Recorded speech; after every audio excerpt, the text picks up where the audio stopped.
जय गुरु जी महाराज, जय गुरु जी संगत जी। मैं पूरा प्रयास करूंगी कि मैं गुरु जी की महिमा का जो ब्लेसिंग्स उन्होंने दी है उन सबका मैं अच्छे से बखान कर सकूं। हम गुरु जी से 25 साल पहले मिले थे 1996 में। 25 साल पहले जब हम गुरु जी से मिले थे तो सोचा भी नहीं था कि वो हमारी लाइफ 180 डिग्री फ्लिप कर देंगे। हम सबसे पहले गुरु जी के पास चंडीगढ़ में मिले थे। सबीना आंटी और तरुण अंकल मेरे हस्बैंड के बेस्ट फ्रेंड्स हैं। वो हमें सबसे पहली बार उनके यहाँ लेकर गए थे। मैं सत्संग के दौरान सबीना आंटी और तरुण कोचर को भैया भाभी का रेफरेंस करूंगी। चंडीगढ़ जब हम गए तो एक बड़ा सा मंदिर था, बहुत सिंपल मंदिर था। जब हमने वहां लंगर खा लिया और जब हम वहां से उठने लगे, गुरुजी ने हम दोनों की तरफ देखा और थोड़ा सा जोर के बोला, ये कौन है, किसके साथ आए हैं? तब तरुण भैया निकल गया और उन्होंने कहा, गुरुजी ये मेरा फ्रेंड है प्रवीण, ये मेरे साथ आया। गुरुजी ने कहा अच्छा अच्छा, कोई नहीं, लंगर खाया? हाँ जी खाया। ये हमारी बहुत छोटी सी मुलाकात थी। ये 1996 की बात है। उसके बाद मेरे बेटा बहुत छोटा था तो छोटे मंदिर तो हम इतना नहीं जा पाते थे, पर जितनी बार भी हम गुरुजी के पास गार्डन एस्टेट, एम्पायर एस्टेट गए, वो बहुत ही सुंदर एक्सपीरियंस होता था। गुरुजी इतने सुंदर थे देखने में संगत जी, कोई गुरुजी की तरफ 30 सेकंड्स तो क्या 10 सेकंड्स के लिए भी नहीं देख सकता था। ऐसे लगता था गुरुजी पूरे लैमिनेटेड हैं, उनके हैंड्स लैमिनेटेड हैं, सब कुछ लैमिनेटेड है, शाइन करता था वो हमेशा। और उनके आसपास इतनी पावर होती थी कि आप सोचते भी थे ना कि नजरें चुरा के शायद ही किसी और से बातें कर रहे हैं, तुम्हारी तरफ इनका ध्यान नहीं है, इनको नजर भर के देख लो। वो करने की भी ताकत नहीं होती थी, इतना ऑरा होता था गुरुजी का। और जब भी गुरुजी के हम चरण स्पर्श करते थे, गुरुजी हाथ जोड़ते थे, हमेशा गुरुजी खुद से हाथ जोड़ते थे नमस्ते के जेस्चर में। हमारी सबसे पहली मीटिंग थी गुरुजी से जो आमने सामने की हुई। मैं, मेरी बेटी, मेरा बेटा, तब बच्चे छोटे थे, और मेरे हस्बैंड, हम चारों बाहर डिनर करने गए हुए थे। वहां पर तरुण भैया का फोन आया कि गुरुजी प्रवीण से मिलना चाहते हैं और उन्हें उससे कुछ काम है। हम चारों के चारों, जबकि प्रवीण ने वहां नॉनवेज खाया तो उन्होंने कहा मैं आऊं कि नहीं मंदिर? ही सेड नहीं कोई बात नहीं, तुम मंदिर आ जाओ, गुरुजी बुला रहे हैं। हम उससे पहले एम्पायर स्टेट कभी नहीं गए थे। तो जब हम पहुंचे, हम ढूंढ ही रहे थे कि मंदिर कहाँ है। तरुण भैया आगे तक हमें लेने आए। हमने कहा कैसे आप ढूंढ रहे हो हमें? कहते हैं गुरुजी ने मुझे भेजा है कि वो आ गया है, जा बाहर से उसे ले आ। फिर हम एम्पायर एस्टेट में गए। हम गुरुजी वहां पर है ना कारपेट पे बैठे हुए थे कुछ संगत के साथ। सबसे पहला क्वेश्चन था वो प्रवीण के लिए था कि हाँ भाई तू मेरी शर्टें बनाएगा? मैं पंजाबी में बोलना नहीं आता, but Guruji used to always speak in Punjabi. Praveen ने कहा हाँ गुरुजी मैं बनाऊंगा। देन उन्होंने उनको कुछ फैब्रिक्स दिए और कहा कि बढ़िया सी शर्टें बनाए, सरोस्की लगा के बनाई। और फिर उसके बाद तुरंत बोला कि तू कब लाएगा, कब बनाकर लाएगा? उन्होंने कहा गुरुजी मैं जल्दी से जल्द कोशिश करूंगा। मेरी बेटी थी मेरे साथ, तो उन्होंने पंजाबी में ही पूछा। इंटरप्रिटेटर सबीना भाभी थी, क्योंकि मैं पंजाबी नहीं समझ पाती थी और गुरुजी बहुत जल्दी बोलते थे। तो सबीना भाभी, उन्होंने मेरी बेटी के लिए पूछा ये कहाँ पढ़ती है? सबीना भाभी ने कहा कि गुरुजी ये कॉन्वेंट ऑफ जीसस एंड मेरी में पढ़ती है। गुरुजी ने कहा ये स्कूल चंगा है, ऐसे ही पढ़ती रहे। इतने में मेरा छोटा सा बेटा 3.5 साल का था, वो बीच में से बोला गुरुजी मैं मॉर्निंग स्टार जाता हूँ। गुरुजी ने उसे स्माइल करके देखा और बोला कि मुंडा चंगा हैगा। संजय जी, इससे पहले जो मेरा बेटे को ब्रोंकाइटल एस्थमा एलर्जी बता दी गई थी और इसको इतनी सीवियर वीजिंग हो जाती थी, अचानक जरा सा एक्सपोजर पोल्यूशन से हो, जरा सा एक्सपोजर धुएं से हो, इसको तुरंत बहुत वीजिंग हो जाती थी। हमें नेबुलाइजर खरीदने को कह दिया डॉक्टर ने। तब इंडिया में ऐसे जल्दी से मिलता नहीं था, वो भी सिंगापुर से इंपोर्ट करना पड़ता था। पर जिस दिन हमने गुरुजी ने ये कहा कि मुंडा चंगा है, उसके बाद कभी भी मेरे बेटे को वीजिंग, ब्रोंकाइटिल, अस्थमा, किसी की भी कभी कोई शिकायत नहीं हुई, आज तक नहीं हुई। वहां पर हमने चाय प्रसाद पिया, फिर उन्होंने मेरी तरफ देखा और फिर उन्होंने कहा पंजाबी में कि मैं क्या करती हूँ। सबीना भाभी रिप्लाई, मुझे फिर पंजाबी नहीं समझ में आई। सबीना भाभी ने कहा गुरुजी ये हाउसवाइफ है। उन्होंने मुझे देखा और कहा एनु कुछ काम करना चाहिए। मैं एक परफेक्ट होम मेकर रही हूँ हमेशा, जिसने अपने घर और बच्चों को देखा है। मेरे लिए इस बात का कोई मीनिंग ही नहीं था जब गुरुजी ने मुझसे कहा कि इसको काम करना चाहिए। फिर रोमा आंटी मेरे हस्बैंड को वहीं उसी दिन छोटे मंदिर में अलग से लेकर गई और उन्होंने कहा कि आपको पता है कि आपको क्या सेवा मिल रही है। इस सेवा को करने के लिए लोग कुछ भी कर सकते हैं, लाइन लगा के खड़े हैं और आपको गुरुजी ने खुद बुलाकर ये सेवा दी है। 10-12 साल बाद मुझे रोमा आंटी कहीं मिली और मैंने उनसे पूछा, आंटी आप मुझे पहचानते हो? शी सेड, आप उन अंकल की आंटी हो ना जिनको गुरुजी ने मंदिर बुला के शर्ट के ऑर्डर्स दिए थे? उस दिन मैंने कहा हाँ। कहती उस दिन गुरुजी ने ही मुझसे कहा था कि अनु दसो कि इसको क्या मिल रहा है जो बहुत कम लोगों को मिल पाता है। गुरुजी, मैं संगत जी हमेशा से भगवान कृष्ण को मानती आई हूँ, बड़ी भक्ति करती थी उनकी बचपन से ही। और विश्वास करना, ये रियलाइज करना कि गुरुजी भगवान है, आसान नहीं होता है। मेरे को उनसे मिलने के बाद गुरुजी मेरी ड्रीम में आए। गुरुजी एक बहुत बड़े स्टेज पर थे और वहां पर वो कृष्ण बनकर आए, पीले पीतांबर वस्त्र पहन के और बांसुरी हाथ में लेके, और मेरे मुंह से उनको देख के आवाज ही ना निकले कि ये गुरुजी कृष्ण भगवान के रूप में। वो मुझे विश्वास दिलाने आई थी कि जिस भगवान को तू मानती है वो भी मैं ही हूँ। उसके बाद गुरुजी ने बहुत सारी शर्ट सेवा हमें दी, बहुत सारी शर्ट सेवा दी। उन्हें सिरोस्की का बहुत शौक था। उन्होंने कहा मेरी सारी शर्टों में सिरोस्की लगा के लाई और उन्होंने अनगिनत शर्ट सेवा दी। मुझे लगता था कि गुरुजी इतनी कमीजों को क्या करेंगे, पर लेटर मैंने रियलाइज किया कि वो उनके लिए नहीं थी, वो हमारा भाग्य बदलने के लिए थी। वो हमारा भाग्य बदलते थे, वो शर्ट हमसे डिजाइन करवा के, हमसे बनवा के। उन्हें तो कोई जरूरत ही नहीं थी इन सब चीजों की। वो सिर्फ और सिर्फ हमारा कल्याण करना चाहते थे। एक बार तो गुरुजी ने छोटे छोटे पतले पतले स्टोल्स दिए पश्मीने के बहुत सारे और कहा कि चल प्रवीण अब इनकी शर्टें बनाकर लाए। संगत जी, प्यासा कुएं के पास जाता है, भक्त भगवान के पास जाता है, उसके द्वार पे जाता है। मेरे हस्बैंड को एक बार ऑफिस में थे, उनको 4 बजे दोपहर के गुरुजी ने किसी संगत से फोन करवाया कि गुरुजी तुमसे मिलना चाहते हैं। अब अजीब सा लगता है ना कि भगवान हमसे क्यों मिलना चाहते हैं। तो उन्होंने कहा कि अभी एम्पायर स्टेट मंदिर आ जाओ। गुरुजी अपने कमरे में थे, उन्होंने उनको अंदर बुला लिया कि मेरे कमरे में आ जाए।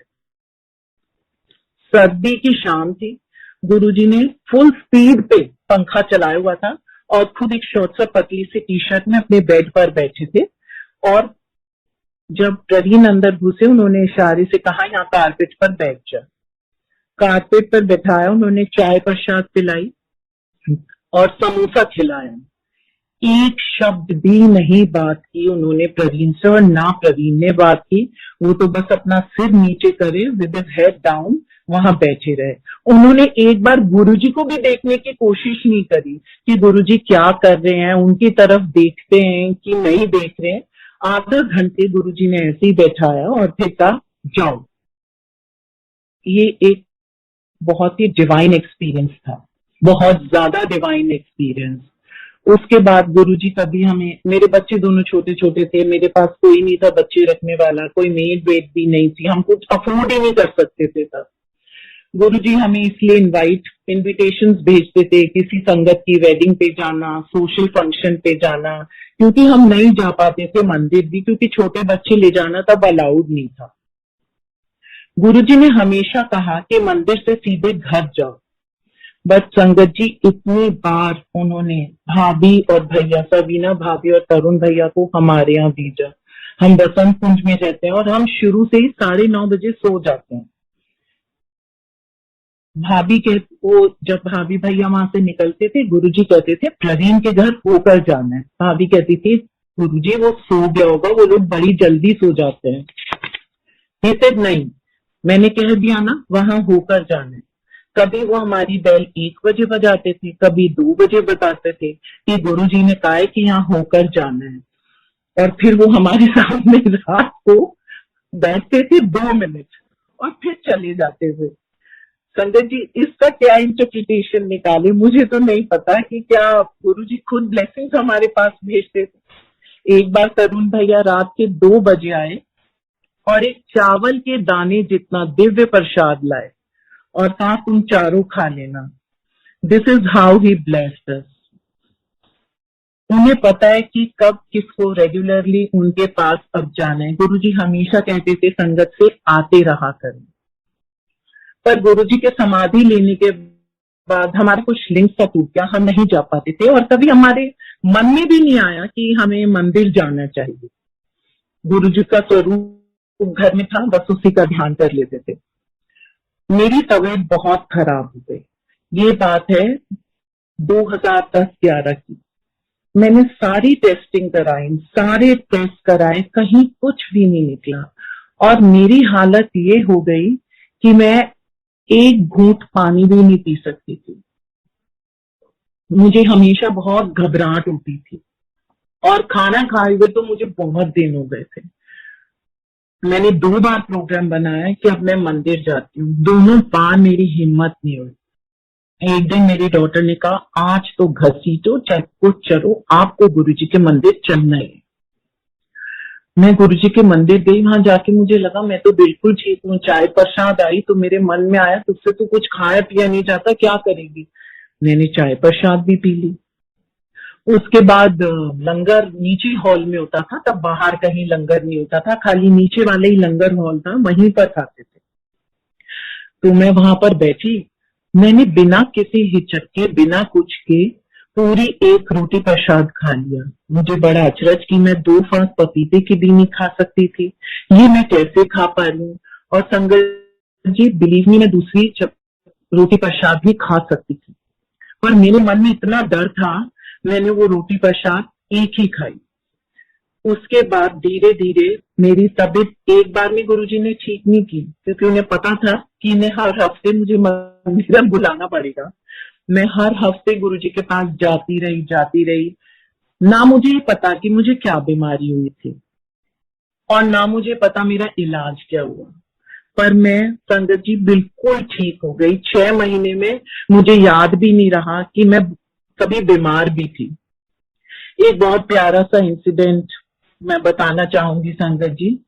एक बार प्रवीण अब्रॉड गए थे तो वहां ड्यूटी फ्री शॉप से टोबलरन चॉकलेट लाए, तब वो यहाँ इंडिया में दुकानों पे नहीं मिलती थी, अब तो मिल जाती है।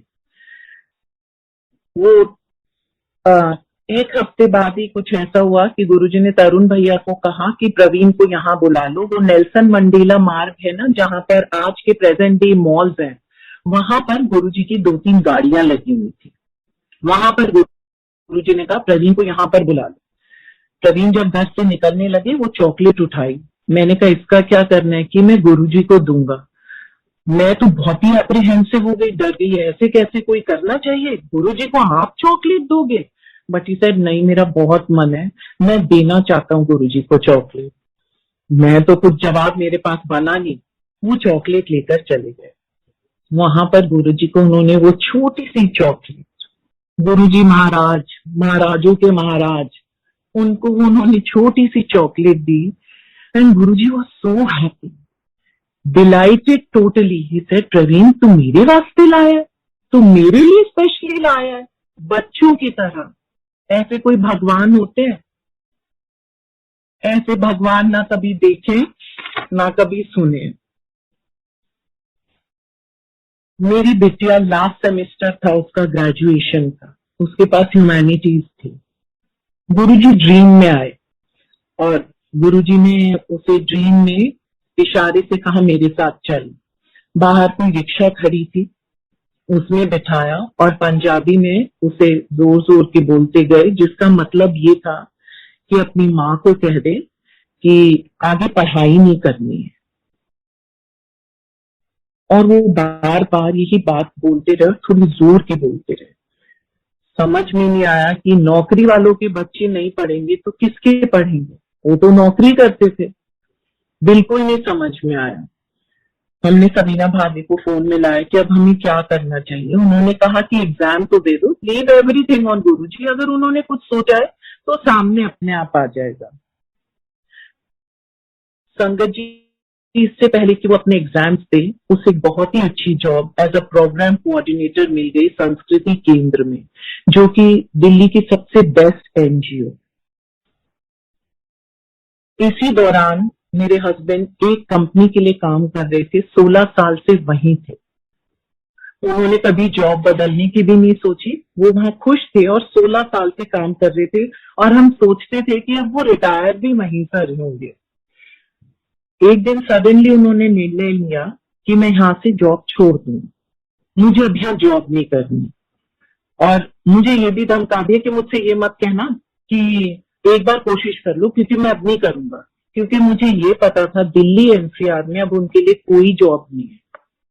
अगर उन्हें जॉब करनी है तो दिल्ली छोड़ना पड़ेगा। एक उनकी राइवल कंपनी थी और राइवल कंपनी उनको क्यों जॉब दे? No option. हमने सोचा कि चलो हम बच्चों को यहीं छोड़ के, उनकी पढ़ाई यहाँ पर है, हम लोग बैंगलोर शिफ्ट हो जाएंगे। हमने सारी तरह की प्लानिंग करते रहते थे कि अब क्या करना है, परंतु चीफ प्लानर तो अपना काम कर रहे थे। चीफ प्लानर हमारे गुरुजी हैं। उन्होंने फोन करवाया उस राइवल कंपनी में कि मैं उनसे बात करना चाहता हूँ वहां के ओनर से। विद इन 10 मिनट्स वहां से कॉल आ गया, शाम की मीटिंग हो गई है, वहां चले जाए। क्योंकि एक ही जगह ये काम कर रहे थे, कभी उन्होंने सीवी नहीं बनाया, अपना कुछ भी नहीं किया। ऐसी जेब में हाथ डाल के चले गए वहां पर। वहां पर उन्होंने कुछ नहीं पूछा, कुछ भी नहीं बात की। 10 मिनट में उन्होंने उनको सीईओ अपॉइंट कर लिया उस कंपनी का। संगत जी इसके बाद एक और अचरज की बात, जिस कंपनी में वो काम करते थे, 4 महीने के अंदर उनके छोड़ने के बाद वो कंपनी बंद हो गई। गुरुजी अपनी संगत के रास्ते के रोड़े कैसे हटाते हैं। एक जॉबलेस आदमी को नौकरी ढूंढनी हो और एक जब आपने खुद से नौकरी छोड़ी हो, बहुत फर्क होता है, बहुत ज्यादा फर्क होता है। गुरुजी ने वहां पर इन्हें सीईओ अपॉइंट कर लिया। इसके बाद मेरे हस्बैंड को नीड टू मेजर एक डिपार्टमेंट में कोई बंदा चाहिए था, परंतु बाजार में बहुत महंगे लोग मिल रहे थे। तो उन्होंने मेरी डॉटर को कहा मुझे कॉमन सेंस का बंदा, कॉमन सेंस वाला बंदा चाहिए, तुम आ जाओ, तुम ही जॉब ज्वाइन कर लो। अब उन्होंने तो कह दिया और उसने फट से अपनी पहली जॉब छोड़ दी। पर हमें लेटर पता लगा कि तो किसी भी कंपनी का सीईओ अपने रिलेटिव को उस कंपनी में जॉब नहीं दे सकता है। अब एक और अचरज की बात, संगत जी मेरी बिटिया non MBA, non sales person, non marketing person, sociology honours करके आई हुई। और उसके लिए बोर्ड मीटिंग बुलाई गई, स्पेशली एक बोर्ड रेजोल्यूशन पास हुआ जिसमें कि उसको एमटीएम हेड अपॉइंट कर लिया गया। यहां से हमारी डेस्टिनी का एक नया चैप्टर शुरू होता है। ये एक चौपड़ की बिसात की तरह थी, जहां की सारी चाल गुरु जी के हाथ में थी। वो सारी प्लानिंग कर रहे थे। वहां पर उसने 2 साल काम किया। उसके बाद एक दिन वो घर आई और उसने कहा मुझे कुछ बहुत जरूरी बात करनी है, सब बैठ जाओ। इसने कहा मेरे पापा काम नहीं करेंगे किसी के लिए भी, या तो हम अपना बिजनेस करेंगे और या जितने हमारे पास मीन्स है उनमें हम रहना सीखेंगे। मुझे तो दूसरा ही ऑप्शन अच्छा लगा। मैंने कहा कि ये भैया कहाँ से इतना बड़ा मेगा प्रोजेक्ट, हम तो कर ही नहीं सकता, हमारी तो औकात ही नहीं है। जो भी है अपने बेटे को पढ़ाएंगे, डॉली जॉब करेंगे और अपना घर चलाएंगे। क्योंकि ये जो काम था इसको कम में नहीं कर सकते, या तो ये मेगा प्रोजेक्ट होना था या ये काम हो ही नहीं सकता था। इसका मतलब था जो आज तक हमने जोड़ा था तो वो सब हमें लिक्विडेट करना होगा, घर भी बैंक को देना होगा। 100 बार ये बिजनेस का आइडिया ड्रॉप हुआ, पर भाग्य में गुरुजी ने लिखा था, वो बार बार किसी ना किसी तरह इस प्रोजेक्ट को फिर सामने ले आते। इसमें मैं एक बात ऐड करना चाहूंगी गुरुजी, 2004 में प्रवीण ने तरुण भैया से कहा था गुरुजी से पूछना कि मैं नौकरी बदलूं। गुरुजी ने उस दिन 4 बातें बोली थी, ऐसे ही रहना है, ऐसे सब कुछ सड़ा हुआ है, अपने कॉन्टैक्ट बढ़ाए, अपना काम करे। हमारी तनख्वाह उस समय इतनी भी नहीं थी कि हम एक मशीन ले सकें, एक सिंगल नीडल की मशीन। हम भूल गए, हमने कभी ये बात याद रखने की भी कोशिश नहीं की, पर गुरुजी नहीं भूले थे। कितनी मुश्किल से गुरुजी ने लोन पास करा, फैक्ट्री रेंट पर दिलाई। इसके भी हर एपिसोड का एक सत्संग है, अगर मैं वो बताती रहूंगी ये रात हो जाएगी, पर ये सत्संग खत्म नहीं होगा। गुरुजी ने खुद वो प्रोजेक्ट लगाया। ये प्रोजेक्ट हमने 2018 में शुरू किया। इस फैक्ट्री के सीएमडी साहब गुरुजी हैं, हम सब उनके लिए काम करते हैं वहां। आज गुरुजी हमें एक महीने में उतनी तनख्वाह लोगों को दिलवाते हैं, एक महीने में उतनी तनख्वाह लोगों को दिलवाते हैं जो मेरे हस्बैंड 3 या 4 साल में कमाते थे।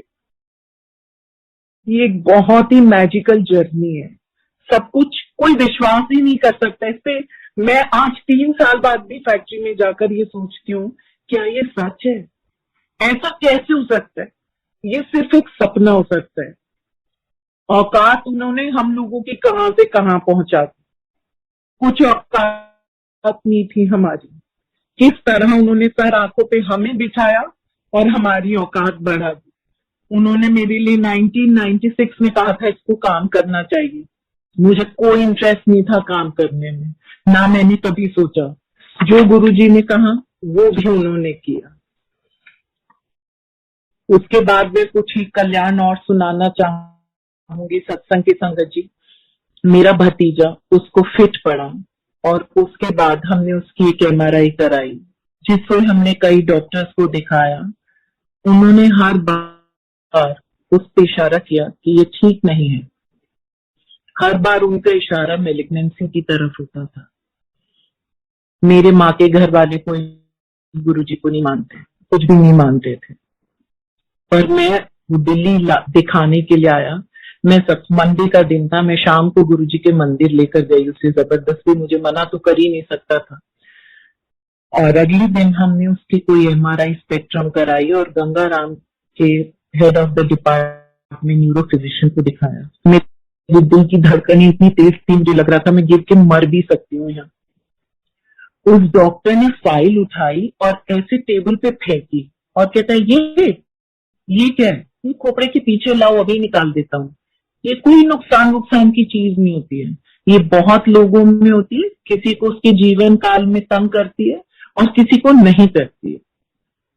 फिर मेरे बड़े भाई, उनको अचानक पेन हुआ, एंजाइना पेन, और डॉक्टर ने कहा कि इनको एंजियोग्राफी करी और कहा कि इनकी बाईपास सर्जरी होगी। बहुत कम उम्र थी उनकी तब। वो यहाँ दिल्ली ऑपरेशन कराने आए और मैं उन्हें कहा कि ऑपरेशन कराने से पहले मंदिर बनता। मैंने कहा पर मैं गुरुजी के मंदिर ले जाऊंगी आपको। बहुत चिंता थी। उसी रात मुझे ड्रीम आया कि मैं गुरुजी के एक आश्रम में गई हूँ और एक पगडंडी सी है, मैं वहां उदास सी बैठी हूँ। गुरुजी मेरे पास आए और उन्होंने मुझे बहुत सारी रोटी प्रसाद दी। मैंने कहा गुरुजी इतनी सारी? ये तो मैं सारी नहीं खा पाऊंगी। उन्होंने कहा तेरे भाई के लिए भी तो है ना।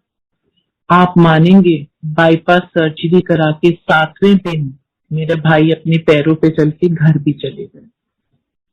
गुरुजी कहते थे ना कि परिवार का एक सदस्य मेरे पास आएगा, बाकियों का कल्याण मैं कर दूंगा। ऐसे भगवान कहीं नहीं मिलेंगे, सुनने के लिए भी नहीं मिलेंगे। मेरा एक कजिन है, मैं उससे बहुत सालों से मिली नहीं थी। एक दिन अचानक उसने कहा मैं दिल्ली आ रहा हूँ। मैंने कहा मैं मिलूंगी तुमसे। उसने कहा नहीं, मैं नहीं मिल सकता हूँ, मुझे बहुत काम है। उसने बहुत रूखा व्यवहार दिखाया, पर उसने बात बात में कहा मैं ग्रीन पार्क आऊंगा।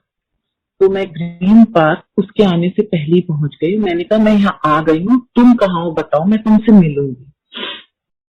एक वहां पर क्लिनिक था, हियरिंग एंड स्पीच क्लिनिक।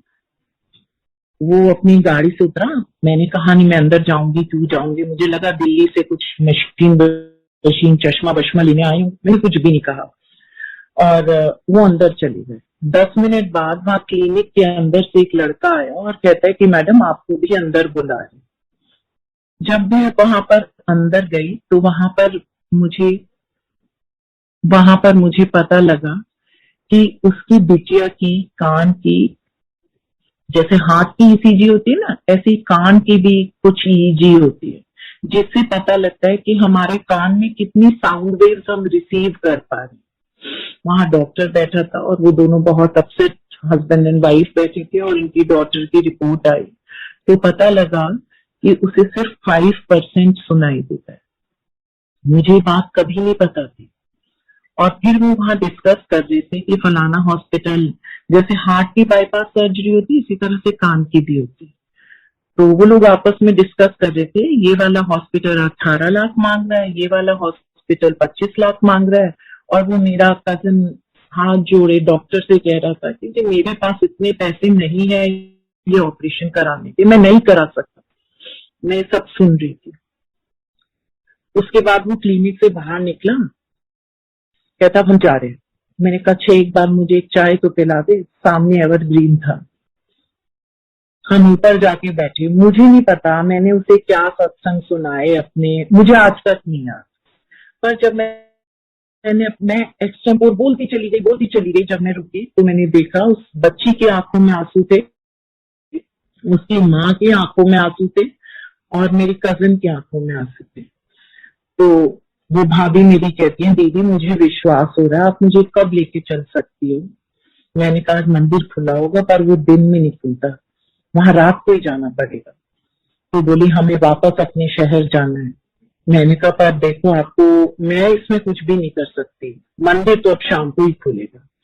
उन्होंने कहा अच्छा हमें चांदनी चौक थोड़ा सा काम है, हम वो काम कर कर आते हैं। वो चले गए, शाम को मेरे घर आए तो मेरे पास एक पेंडेंट था। संगत जी मैं बिल्कुल ये ऐसा कभी भी नहीं करती हूँ कि मैं बताऊं किसी को कि आपको ऐसे करना चाहिए, इसके करने से ऐसा होगा। मैं कभी नहीं बोल पाती किसी को। मेरे पास एक पेंडेंट था और मैंने उनसे कहा कि भाभी जी आप है ना रोज इसे ना ग्लास में रात में डुबो देना और सुबह ही अपनी बिटिया को पानी पिला देना इसका, और ऐसा आप करते रहना। उन्होंने कहा ठीक है। मेरे बोर्ड पे एक गुरु जी का स्वरूप था छोटे से फ्रेम में, मैंने उनको वो दे दिया। शाम को उन्होंने लंगर खाया और उसके बाद वो चले गए। मैंने कभी पलट के नहीं पूछा क्योंकि वो लोग खुद इतने दुखी थे, बहुत ज्यादा दुखी थे। मैं बार बार पूछ के उनका दुख नहीं बढ़ाना चाहती थी। मेरे पास करीबन 40 दिन बाद मेरे कजिन का फोन आया, कहते कुछ बात करनी है तुझसे। मैंने कहा बोल भाई। कहते नहीं अभी नहीं बताऊंगा। और उसने अपना मन पलट लिया, फोन रख दिया। कहते सही वक्त पे बताऊंगा। मैंने फिर भी कुछ नहीं बोला। उसके बाद उसका 1 हफ्ते बाद फिर से फोन आया, कहते बहन तेरे पैर धो के पीऊं, क्या करूं मैं, बता मैं तेरे लिए क्या कर सकता हूँ। मैंने कहा क्या हुआ। कहते मेरी बेटी को कान से 70-75% सुनाई देने लगा। कहता जब मैं पहली बार तेरे पास फोन किया था ना, मेरे पास सिर्फ एक हॉस्पिटल की रिपोर्ट थी, मुझे लगा गलत भी हो सकती है। उसने फिर दोबारा अपोलो में रिपोर्ट कराई, और जब दोबारा अपोलो में कराई तब 85% हेयरिंग लौट आई थी। कितना बड़ा मिरेकल है गुरुजी। उसने इसी बीच, इसी 40 दिन के दौरान उन लोग का बहुत दिनों से तिरुपति बालाजी जाने का मन था, हस्बैंड वाइफ का, वो नहीं जा पा रहे थे। इन्हीं 40 दिनों के दौरान वो वहां तिरुपति बालाजी गए दोनों। उनकी बेटी ने उनको रात को 2 बजे फोन किया कि पापा मुझे आपसे जरूरी बात करनी है। वो भी डर गया, रात को 2 बजे क्या हुआ। कहते पापा मुझे अभी अभी ड्रीम आया, आधे तिरुपति बालाजी और आधे गुरुजी वो मेरे पास आए और मुझसे बोले, फिर वो कानों से सुनाई नहीं देता ना, मैं तेरे कान ठीक करने वास्ते आया हूँ। आज भी मैं जितनी बार भी ये सत्संग सुनाती हूँ मेरे रोंगटे खड़े हो जाते हैं सुनाए। ये किसी की देखी सुनी बात नहीं है, ये बिल्कुल पर्सनल एक्सपीरियंस है। अब उस बच्ची की शादी भी हो गई और वो अपने घर बहुत खुश है। संगत जी, अगर मैं ऐसे ऐसे छोटे छोटे सत्संग सुनाऊंगी तो शायद रात हो जाएगी। गुरुजी मुझे माफ करना अगर मैंने कुछ गलत बोला हो या कुछ अलग सुना दिया हो। थैंक यू सो मच संगत जी। जय गुरु जी संगत जी।